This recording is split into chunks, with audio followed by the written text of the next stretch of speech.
Sebuah mobil yang terguling di Selo Boyolali viral di media sosial. Postingan viral tersebut diunggah oleh @pawartoskartasura pada Minggu, tanggal 24 Oktober tahun 2021. Dalam video berdurasi 30 detik tersebut, terlihat sebuah mobil mencoba menanjak dan tidak kuat. Akhirnya terguling saat mundur. Informasi yang dihimpun tribunsolo.com, sopir mobil tersebut menggunakan Google Maps untuk mencari arah.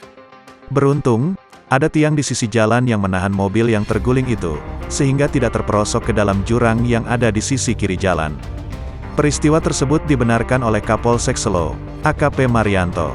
Iya benar, kejadian tersebut terjadi pada tanggal 22 Oktober tahun 2021 lalu, ungkapnya kepada tribunsolo.com, Minggu, tanggal 24 Oktober tahun 2021.